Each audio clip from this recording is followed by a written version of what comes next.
Friends, कैसे हैं आप सब लोग।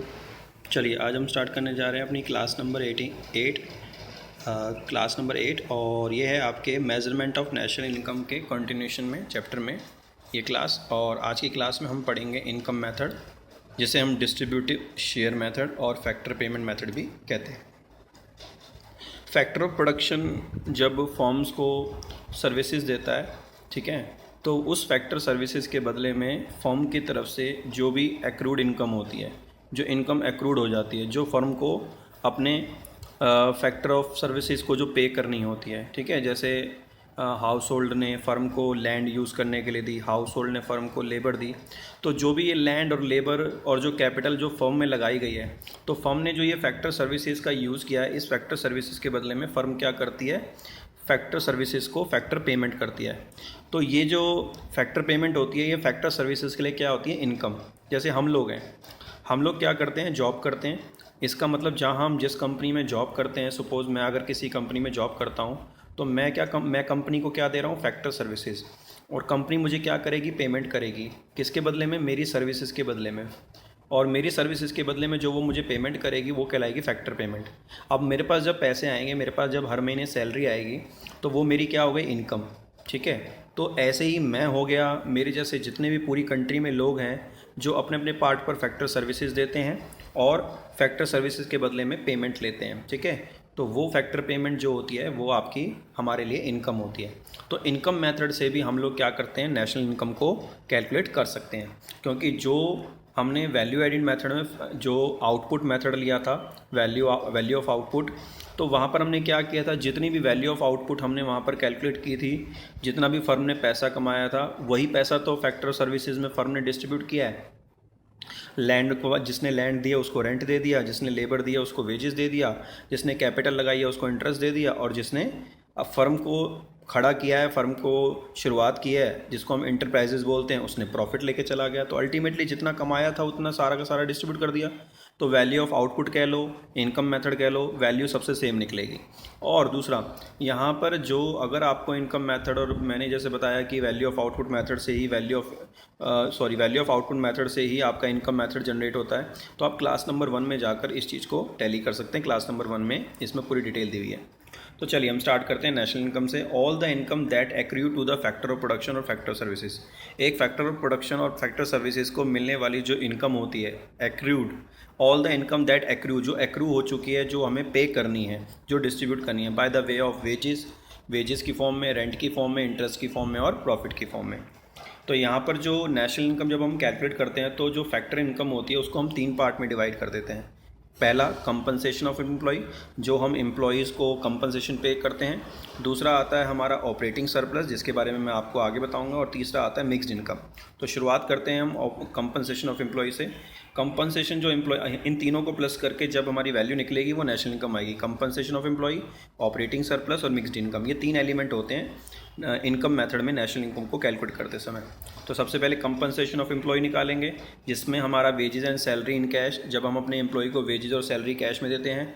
Wages and salary in kind, जब हम अपने एम्प्लॉय को सैलरी कैश में, सैलरी तो दे दी थी कैश में, लेकिन कैश के अलावा जो जो हम उन्हें बेनिफिट्स देते हैं, जैसे आपका रेंट फ्री होम, रहने के लिए हमने घर दे दिया, उसका किराया कंपनी पे कर रही है। हमने कार दे दी, उस कार का जो खर्चा है वो कंपनी उठा रही है। मेडिकल फैसिलिटी हो गई, एजुकेशन फैसिलिटीज़ हो गई। तो ये जितनी भी फैसिलिटीज़ एक फ़र्म अपने फैक्टर सर्विसेज को देती है, तो वो भी हमारा कहीं ना कहीं कंपनसेशन ऑफ एम्प्लॉय और नेशनल इनकम का पार्ट होती है। उसके बाद है employers contribution to social security scheme. जब एम्प्लॉयर, कंपनी का मालिक, अपने एम्प्लॉय के सोशल सिक्योरिटी के लिए, फ्यूचर को सिक्योर करने के लिए अपनी तरफ से कोई कंट्रीब्यूशन करता है, अपनी तरफ से कुछ पैसे जोड़ता है, जैसे आपका ग्रेचुटी फंड हो गया, प्रोविडेंट फंड हो गया, ठीक है, आपका LWF का मतलब हो गया लेबर वेलफेयर फ़ंड। जब कंपनी अपनी लेबर के वेलफेयर के लिए फ़ंड इकट्ठा करती है कि कल को अगर मान लो लेबर को कोई प्रॉब्लम हो जाए, या उनकी वेजेस को अचानक से बढ़ाना पड़ जाए, या लेबर के फ्यूचर में अगर कोई उनको प्रॉब्लम आ जाती है, किसी के साथ एक्सीडेंट हो जाता है, कोई दुर्घटना हो जाती है, तो उसको सिक्योर करने के लिए लेबर वेलफेयर फ़ंड बनाया जाता है, जिसको मैंने LWF के नाम से यहाँ पर लिखा हुआ है। तो चलिए अब हम पढ़ते हैं ऑपरेटिंग सरप्लस के बारे में। तो यहाँ पर आपका ऑपरेटिंग सरप्लस में जैसे आपका 3 एलिमेंट्स आते हैं, जैसे आपके यहाँ पर कंपनसेशन ऑफ एम्प्लॉय में 3 एलिमेंट हो गए, आपके ऑपरेटिंग सरप्लस में भी 3 एलिमेंट होते हैं। पहला है rent and royalty. Royalty rent and royalty का मतलब होता है कि जब आप अपनी कोई भी प्रॉपर्टी फर्म को रेंट पर देते हैं तो उससे मिलने वाला जो रेंट होता है वो रेंट दो तरह का होता है। एक तो होता है एक्चुअल रेंट, जब आपने अपनी कोई प्रॉपर्टी रेंट पर दे दी, और दूसरा अगर मान लो आपके पास कोई प्रॉपर्टी है लेकिन आपने वो रेंट पर नहीं दे रखी, आपके पास बेयर्ड पड़ी हुई है, खाली पड़ी हुई है, वो यूज़ नहीं आ रही, आइडियल पड़ी हुई है, तो कहीं ना कहीं उसकी जो अपॉर्चुनिटी वैल्यू है, जो अगर उस लैंड को अगर आप रेंट पर देते, आपने दिया नहीं है लेकिन दे भी तो सकते थे, तो कहीं ना कहीं उसकी जो एस्टिमेटेड वैल्यू है, जो एज्यूम्ड वैल्यू है, वो भी हम नेशनल इनकम में काउंट करते हैं। अगर आपने वो, अगर मान लीजिए आपके पास एक लैंड है जो आप रेंट पर दे सकते हैं लेकिन आपने अभी दी नहीं है, तो कहीं ना कहीं वो भी हमारी नेशनल इनकम का भी एक पार्ट होती है। उसको हम इम्प्यूटेड वैल्यू, इम्प्यूटेड रेंट बोलते हैं। इम्प्यूटेड का मतलब कि वो रेंट जो आप अर्न कर सकते थे, जो आप नेशनल इनकम में ला सकते थे लेकिन आप नेशनल इनकम में आपने नेशनल इनकम में कंट्रीब्यूट नहीं किया लेकिन कंट्रीब्यूट कर सकते थे, तो इसीलिए हम उसको एज्यूम्ड वैल्यू बोलते हैं। तो एक एक्चुअल रेंट जो रियलिटी में आपने फर्म को दिया है लैंड रेंट पे, और दूसरा इम्प्यूटेड रेंट जो आपने लैंड आपके पास है लेकिन आपने दी नहीं है, तो वो भी उसकी वैल्यू भी नेशनल इनकम में काउंट होगी। Plus income earned by granting leasing rights of soil assets. इसका मतलब होता है कि जितने भी हमारे नेचुरल रिसोर्सेज होते हैं, जो मिनरल्स होते हैं लाइक कोल, आयरन या नेचुरल गैस, जितने भी हमारे मिनरल्स होते हैं, ठीक है, उन मिनरल्स को जब हम एक्सट्रैक्ट करते हैं, ठीक है, मान लीजिए आपके पास कोई एक लैंड है और वहाँ से कोई मिनरल एक्सट्रैक्ट हो सकता है, लेकिन आपके पास इतना साधन नहीं है कि उस मिनरल को एक्सट्रैक्ट कर सकें, तो आपने एक फर्म को क्या किया, अपनी वो लैंड, अपनी वो जगह दे दी उस मिनरल को वहाँ से एक्सट्रैक्ट करने के लिए, और आप उस पर रॉयल्टी लेते हैं। रॉयल्टी का मतलब परमानेंट इनकम लेते हैं कि भाई इतनी इनकम मैं वहाँ से लूँगा जब तक आप उसमें से मिनरल को एक्सट्रैक्ट करेंगे।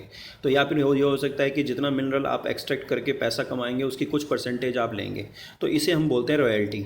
तो रेंट का मतलब तो मैंने आपको पहले बता दिया, एक्चुअल रेंट और इम्प्यूटेड रेंट, जो आपने लैंड या अपना कोई बिल्डिंग या अपना कोई रूम या अपना कोई हाउस रेंट पर दे दिया। और income earned by granting leasing rights सब सोइल असेट्स का मतलब है कि आपकी ज़मीन में से कुछ मिनरल्स या कुछ भी एक्सट्रैक्शन होता है, कोई काम की चीज़ या कोई भी रिसोर्सेज निकलते हैं आपके लैंड से, या कोई भी चीज़ है आपके पास, उससे कोई ना कोई बेनिफिट्स या कोई ना कोई रिसोर्स जनरेट होता है, ठीक है, एक्सट्रैक्ट होता है। तो उसके ऊपर जब आप कमीशन लेते हैं, आप एक पर्टिकुलर परसेंटेज में आप कुछ चार्ज करते हैं, ठीक है। जैसे मिनरल्स का एग्जांपल बहुत सही है कि आपके पर्टिकुलर लैंड में से मान लीजिए मिनरल्स निकलते हैं, आपके पर्टिकुलर लैंड में से, या आपके पास माइंस हैं जिसमें से कोयला निकलता है, या लैंड में से कोई मिनरल्स निकलते हैं, कोई रिसोर्स एक्सट्रैक्ट होते हैं, तो आपने वो रिसोर्स एक्सट्रैक्ट करने के लिए आपने किसी फर्म को कॉन्ट्रैक्ट दे दिया। अब जितना भी रिसोर्स उसमें से निकलता है उसमें से कुछ परसेंटेज आप कमीशन चार्ज करते हैं, जिसको हम रॉयल्टी बोलते हैं। उसके बाद है interest paid by government of public डेप्ट। अगर मान लीजिए गवर्नमेंट ने पब्लिक से कोई डेप्ट लिया है, कर्जा लिया है, ठीक है, मान लीजिए आपने बैंक में पैसा जमा कराया, ठीक है, वो भी तो गवर्नमेंट के लिए एक डेप्ट होता है। आप बैंक में पैसा जमा कराते हैं, बैंक आपको क्या देता है, इंटरेस्ट देता है, तो वो इंटरेस्ट भी आपके लिए क्या हो गई, इनकम हो गई। उसके बाद है interest paid by one firm to another firm. जब एक फर्म दूसरी फर्म को इंटरेस्ट पे करेगी तो वो भी हमारे लिए एक फर्म के लिए क्या हो जाएगा, इंटरेस्ट हो जाएगा, ठीक है, और दूसरी फर्म के लिए वो एक्सपेंस आ जाएगा। तो interest earn by a firm from other firm and interest by person, interest paid by government to the people and the people who deposit the money to the government. तो लोगों के लिए तो वो क्या हो गई, इंटरेस्ट इनकम हो गई। उसके बाद जो हम कॉर्पोरेट टैक्स गवर्नमेंट को पे करते हैं, या जो शेयर होल्डर डिविडेंड लेते हैं, या फर्म जो अपने पास प्रॉफिट बचा के रख लेती है, जो प्रॉफिट के फॉर्म्स हो, ये प्रॉफिट के फॉर्म्स होते हैं, ठीक है। हम प्रॉफिट में से ही तो टैक्स देते हैं, प्रॉफिट में से ही डिविडेंड देते हैं, और जो प्रॉफिट हम डिस्ट्रीब्यूट नहीं करते वो हम अपने पास बचा लेते हैं। तो profit is also the operating surplus, ठीक है। इसे हम ऑपरेटिंग सरप्लस क्यों बोलते हैं, इसको ऑपरेटिंग सरप्लस इसलिए बोलते हैं कि जब हम अपने बिज़नेस को ऑपरेट कर रहे होते हैं तो ये वो सरप्लस का पार्ट होते हैं जिसमें हम धीरे धीरे एक एक करके अपने खर्चों को पूरा करते हैं। जैसे मान लीजिए कि आपने बिज़नेस को ऑपरेट कर लिया, अब ऑपरेट करने के बाद जो पैसा है वो आप इस तरीके से डिस्ट्रीब्यूट करोगे। पहले आप रेंट पे करोगे, बिज़नेस के सारे खर्चे निकालने के बाद आप रेंट पे करोगे, रॉयल्टी पे करोगे, इंटरेस्ट पे करोगे, फिर उसके बाद आप जो प्रॉफिट का है उसको डिस्ट्रीब्यूट करोगे। तो ये आपके बिज़नेस के ऑपरेटिंग सरप्लस का पार्ट होते हैं। जैसे बिज़नेस में आप इलेक्ट्रिसिटी पे करते हो, इलेक्ट्रिसिटी पे करते हो, एडवर्टीज़मेंट पे करते हो, ठीक है। वो सारे खर्चे निकालने के बाद जब आपके पास पैसा बच जाता है ऑपरेशन को पूरा करने के बाद, तो ये हमारे वो खर्चे होते हैं जो सरप्लस में से पे किए जाते हैं, ठीक है। उसके बाद है आपका मिक्स्ड इनकम। मिक्स्ड इनकम का मतलब होता है कि जब गवर्नमेंट इनकम मेथड से नेशनल इनकम को काउंट कर रही होती है, तो जो गवर्नमेंट के पास जितने भी रिकॉर्ड्स होते हैं, कंपनी जो रजिस्टर्ड कंपनीज होती हैं, जो ऑथोराइज कंपनीज होती हैं, जिनसे कंपनी जैसे रिटर्न्स वगैरह, जो कंपनी को रिटर्न्स पे करते हैं, जो गवर्नमेंट को रिटर्न्स पे करते हैं, इनकम टैक्स पे करते हैं, तो गवर्नमेंट इनकम टैक्स से या फिर जो रजिस्टर्ड फॉर्म है उनसे गवर्नमेंट आइडिया ले लेती है कि हमारी कंपनी में कितनी इनकम जनरेट हुई है। लेकिन बहुत सारी चीज़ें ऐसी हैं जो गवर्नमेंट जिनसे आइडिया नहीं ले पाती कि गवर्नमेंट की कंट्री में कितनी इनकम जनरेट हो रही है। अब जैसे मान लीजिए बार्बर है, हमारे कंट्री में बार्बर हो गए, फार्मर हो गए, या कोई भी इनकॉर्पोरेटेड इंटरप्राइजेज हैं, कोई इंडस्ट्री हो गई जिसने जो छोटी सी इंडस्ट्री लगा के चला रहा है, उसने लाइसेंस नहीं लिया हुआ, या रिटेल ट्रेडर हो गए, स्मॉल शॉपकीपर हो गए, डॉक्टर जो अपना क्लिनिक चला रहे हैं, ये सारे वो लोग होते हैं जो गवर्नमेंट की नज़र में नहीं होते। तो गवर्नमेंट इनकी कैसे इनकम जनरेट करे, कैसे इनकम काउंट करेगी?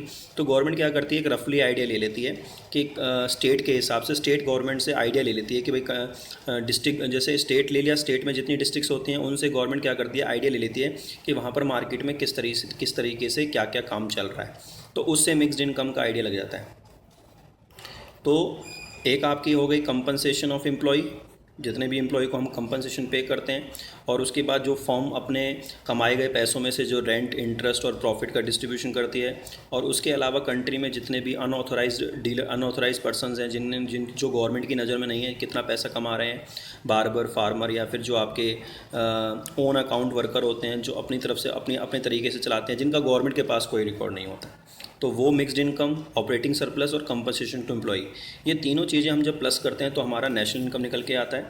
ठीक है, और नेशनल इनकम जब निकल के आता है, ठीक है, तो इस तरीके से निकल के आता है, compensation of employ, operating surplus, mixed income, तीनों को प्लस कर दो तो आपकी नेशनल इनकम जो निकल के आएगी ना, वो NDP-FC आएगी, net domestic product factor cost.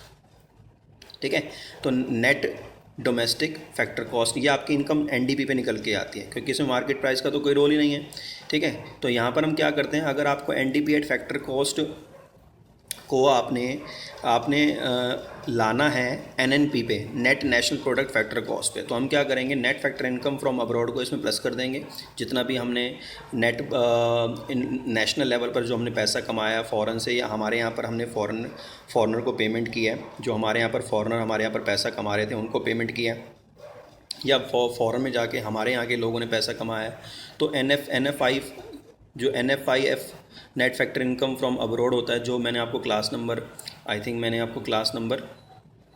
3 या 2 में, क्लास नंबर 3 में मैंने आपको बताया था उसके बारे में, तो वहाँ पर जाकर आप देख सकते हैं। तो NDP एट फैक्टर कॉस्ट में जब आप net factor income from abroad जोड़ देंगे तो आपके पास net national product at factor cost आ जाएगा। उसके बाद अगर आप NDP या फिर अगर आप NDP एट फैक्टर कॉस्ट में लेफ्ट हैंड साइड में देखिए, वहाँ पर अगर जाकर आप डेप्रीशिएशन या नेट इनडायरेक्ट टैक्स को प्लस कर देंगे तो आपका GDP एट मार्केट प्राइस आ जाएगा। तो अगर आपको NDP फैक्टर कॉस्ट से NNP फैक्टर कॉस्ट निकालना है तो net factor income from abroad निकाल लीजिए, प्लस कर दीजिए, और अगर आपको NDP फैक्टर कॉस्ट से GDP मार्केट प्राइस निकालनी है तो कंजम्पशन ऑफ फिक्स कैपिटल मतलब डेप्रीशिएशन, और नेट इनडायरेक्ट टैक्स उसमें प्लस कर दीजिए। नेट इनडायरेक्ट टैक्स का मतलब होता है जितना भी इनडायरेक्ट टैक्स आपने पब्लिक से चार्ज किया है, जो फर्म ने कस्टमर के ऊपर चार्ज किया है, और माइनस जो गवर्नमेंट ने आपको सब्सिडी दी है, तो वो नेट इनडायरेक्ट टैक्स हो जाता है। चलिए अब हम एक एग्जांपल की हेल्प से इनकम मेथड से कैलकुलेट करके देखते हैं कि किस तरीके से इनकम मेथड से नेशनल इनकम को काउंट किया जाता है। तो सबसे पहले हम यहाँ पर देखेंगे नेशनल इनकम का फॉर्मूला क्या होता है, compensation of employ, operating surplus जिसमें रेंट, रॉयल्टी और आपका इंटरेस्ट और प्लस प्रॉफिट आता है। कंपनसेशन ऑफ एम्प्लॉय में हमने पढ़ ही लिया है, और उसके बाद मिक्स्ड इनकम। तो यहाँ पर नेशनल इनकम जब आप निकालेंगे तो यहाँ पर एक क्वेश्चन देख लेते हैं। जैसे क्वेश्चन में लिखा हुआ है, calculate GDP eight market price from the value added method and income method from the following information. आपने क्या करना है, GDP एट मार्केट प्राइस निकालना है और वैल्यू एडिड मेथड और इनकम मेथड दोनों से निकालना है। तो यहाँ पर दी हुई है आपको sale, compensation of employ, intermediate consumption दिया हुआ है, रेंट दिया हुआ है, interest paid by government, net indirect tax दिया हुआ है, कंजम्पशन ऑफ फिक्स कैपिटल जिसको हम डेप्रिसिएशन बोलते हैं। उसके बाद आपको मिक्स्ड इनकम दी हुई है, डिविडेंड दिया हुआ है। ये वैल्यूज़ दी हुई हैं जो करोड़ में दी हुई हैं। अब यहाँ पर हम निकालते हैं सबसे पहले वैल्यू एडिड मेथड से GDP। तो वैल्यू एडिड मेथड का फॉर्मूला क्या होता है, value of output minus value of input. तो वैल्यू ऑफ आउटपुट यहाँ पर जो है वो सेल्स होती है, सेल्स हमारी कितनी है 4000 करोड़, और वैल्यू ऑफ इनपुट का मतलब होता है इंटरमीडिएट कंजम्पशन जो हमें दिया हुआ है 600 करोड़। तो सिंपली 4000 में से 600 माइनस कर दो तो 3400 करोड़ रुपए आ जाएगा आपका GDP एट मार्केट प्राइस। उसके बाद यहाँ पर क्या है कि जब हम कंपनसेशन ऑफ एम्प्लॉई और ऑपरेटिंग सरप्लस और मिक्स्ड इनकम को जोड़ दें तो हमारा एनडीपी एट फैक्टर कॉस्ट आता है। तो जबकि हमें निकालना क्या है, जीडीपी एट मार्केट प्राइस। तो पहले हम एनडीपी एट फैक्टर कॉस्ट निकाल लेते हैं। एनडीपी एट फैक्टर कॉस्ट निकालने के लिए हमें क्या करना है, कंपनसेशन ऑफ एम्प्लॉई लेना है। तो कंपनसेशन ऑफ एम्प्लॉई कितना दिया हुआ है आपको, 800। यहाँ देखिए मैंने नीचे मेंशन किया हुआ है 800 करोड़, प्लस उसके बाद 400 प्लस 300 प्लस 800, ये आपको दिया हुआ है। आपका क्या हो गया, रेंट, और 400 आपका हो गया ऑपरेटिंग सरप्लस। देखिए मैंने मेंशन किया हुआ है यहाँ पर राइट हैंड साइड में रेड पेन से, देखिए जीडीपी एट मार्केट प्राइस निकालने के लिए पहले मैंने क्या लिया है, 800 करोड़ क्या लिया है, कंपनसेशन ऑफ एम्प्लॉय। फिर यहाँ पर ऑपरेटिंग सरप्लस के 3 एलिमेंट होते हैं आपके ऑपरेटिंग सरप्लस के। एक होता है आपका रेंट, रॉयल्टी और आपका इंटरेस्ट और प्रॉफिट। तो यहाँ पर रेंट ढूंढिए कहाँ है, 400 करोड़ रेंट हो गया, वो हमने ले लिया। उसके बाद यहाँ पर इंटरेस्ट है 300 करोड़, वो हमने ले लिया। डिविडेंड हमारा उसका पार्ट होता है ऑपरेटिंग सरप्लस का 800, वो हमने यहाँ पर ले लिया। तो 400 प्लस 300 प्लस 800, ये तो हो गया ऑपरेटिंग, और 800 यहाँ पर हो गया कंपनसेशन ऑफ एम्प्लॉय। उसके बाद 400 हमारा हो जाएगा क्या, अगला आपका लास्ट क्या होता है, मिक्स्ड इनकम 400 दी हुई है। तो यहाँ पे 800 तो कंपनसेशन ऑफ एम्प्लॉय हो गया, 400 प्लस 300 प्लस 800, ये तीनों मिला के हो गया ऑपरेटिंग सरप्लस, और 400 लास्ट में दिया हुआ है मिक्स्ड इनकम। उसके बाद दिया हुआ है, देखिए मैंने मेंशन भी किया हुआ है, और 200 दिया हुआ है आपको डेप्रिसिएशन। डेप्रिसिएशन का दूसरा नाम होता है कंजम्पशन ऑफ फिक्स्ड कैपिटल। तो ये 200 करोड़ आपका दिया हुआ है डेप्रिसिएशन। डेप्रिसिएशन को जब हम प्लस कर देंगे एनडीपी एट फैक्टर कॉस्ट में, और plus 500 net indirect tax plus कर देंगे, नेट इनडायरेक्ट टैक्स हमें दिया हुआ है 500 करोड़, तो आपका ultimately GDP at market price आ जाएगा 3400 रुपीज़। अगर मान लो जी मैं डेप्रिसिएशन और 500 नेट इनडायरेक्ट टैक्स और डेप्रिसिएशन 200 करोड़ ये प्लस ना करता, तो मेरी जो इनकम मेथड से नेशनल इनकम निकल के आती, वो निकल के आती एनडीपी एट फैक्टर कॉस्ट। तो आप इस फॉर्मूले को यहाँ से भी देख सकते हैं कि जब हम COE, OS और प्लस मिक्स्ड इनकम तीनों को जोड़ते हैं तो एनडीपी एट फैक्टर कॉस्ट आता है, और उसमें जब हम डेप्रिसिएशन की वैल्यू और नेट इनडायरेक्ट टैक्स की वैल्यू जोड़ देते हैं तो हमारा जीडीपी एट मार्केट प्राइस आता है। चलिए अब हम डिस्कस करेंगे प्रिकॉशंस के बारे में कि इनकम मेथड को यूज़ करते समय, नेशनल इनकम निकालते समय कौन कौन सी वैल्यूज़, कौन कौन सी बातों को हमें ध्यान रखना है, इग्नोर करना है, इंक्लूड करना है, एक्सक्लूड करना है। तो ये कुछ टर्म्स हैं जिनको आप ध्यान रखें। अगर कहीं भी क्वेश्चन में इनसे रिलेटेड कोई वैल्यूज़ दे रखी हो तो उन्हें प्लस करना है नेशनल इनकम में या माइनस करना है। तो क्या करना है देखिए ध्यान से। पहला, अगर कोई भी आपको ट्रांसफ़र पेमेंट दिखाई देती है, जैसे कि मान लीजिए कोई गिफ्ट की बात हो रही है या कोई डोनेशन की बात हो रही है, कोई स्कॉलरशिप की बात हो रही है, ठीक है, तो और कोई भी इनडायरेक्ट टैक्स की बात हो रही है, तो should not be included in the estimation of national income. Indirect tax को तो आप समझ लीजिएगा, इनडायरेक्ट टैक्स को यूज़ करते हैं एनडीपी एट फैक्टर कॉस्ट से जीडीपी एट मार्केट प्राइस निकालने के लिए। अभी फिलहाल आप गिफ्ट, डोनेशन और स्कॉलरशिप की बात करते हैं। तो गिफ्ट, डोनेशन और स्कॉलरशिप, ये तीनों चीज़ों को हम नेशनल इनकम में काउंट नहीं करते। वो इसलिए नहीं करते क्योंकि ये हमारे प्रोडक्टिविटी में, किसी भी तरीके के कंट्री के प्रोडक्टिविटी में काम नहीं करते, कंट्री के नेशनल इनकम को किसी भी तरीके से कंट्रीब्यूट नहीं करते। ये कंट्री की नेशनल इनकम में किसी भी तरीके का वैल्यू एडिड नहीं करते हैं, ना ये हमारे प्रोडक्टिव एक्टिविटीज़ होती हैं, कंट्री के आउटपुट में कोई रोल प्ले नहीं करते। और इनके जैसे कुछ और भी हमारे ट्रांसफ़र इनकम होती हैं, जैसे आपका चैरिटी हो गया, ठीक है, आपका ओल्ड एज पेंशन हो गया। अगला है आपका illegal money and earn through the smuggling and gambling should not be included. अगर आपने किसी भी तरीके की इलीगल मनी अर्न किया है स्मगलिंग से, गैमलिंग से, तो ये भी हमारे आउटपुट में कोई रोल प्ले नहीं करती, कोई फैक्टर सर्विसेज, कोई वैल्यू एडिड नहीं करती, तो ये भी हमारे नेशनल इनकम में काउंट नहीं होगी। Windfall gain such as prizes won, lotteries, it is not included in the estimation national income. अगर कोई भी आपने अचानक से कोई प्रॉफिट अर्न कर लिया है, कोई गेम आप जीत गए हैं, कोई लॉटरी से आपने पैसा कमा लिया है, ठीक है, आपने कोई लॉटरी से पैसा कमाया, तो इस तरह की इनकम किसी भी तरीके से हमारी नेशनल इनकम में काउंट नहीं होती है, क्योंकि ये किसी भी तरीके से हमारे कंट्री के आउटपुट में, फैक्टर सर्विसेज में कोई रोल प्ले नहीं करती। उसके बाद है receipt from the sale of financial assets such as shares, bond should not be included in measuring national income as they are not related to the generation of income in the current year production of goods. तो current year में जब हम goods का production करते हैं तो इनके cell और परचेज़ करने से, जिनकी जो हम शेयर और बॉन्ड्स को हम सेल और परचेज़ करते हैं, आपने मान लीजिए आपने शेयर ख़रीदा और फिर आपने ख़रीद कर किसी और को बेच दिया, किसी ने किसी और को बेच दिया, तो शेयर्स और बॉन्ड्स को ख़रीदने से किसी भी तरीके से हमारे कंट्री के प्रोडक्शन ऑफ गुड्स में कोई रोल प्ले नहीं होता है, ना कोई वैल्यू एडिड होता है, ना ही हमारे नेशनल इनकम में इनको काउंट किया जाता है। तो आपकी receipt of sale of financial assets को बेचना हो गया, उनसे आप जो पैसा लेते हैं बेचने से, ठीक है।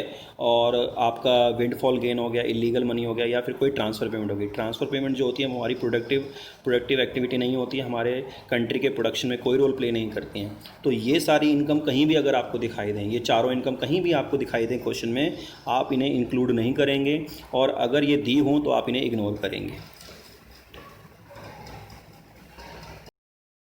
तो ये थी आपकी इनकम मेथड से मेजरमेंट नेशनल इनकम की, कि किस तरीके से इनकम मेथड से नेशनल इनकम को कैलकुलेट किया जाता है with the help of 3 components: compensation of employ, operating surplus and mixed income. Thank you.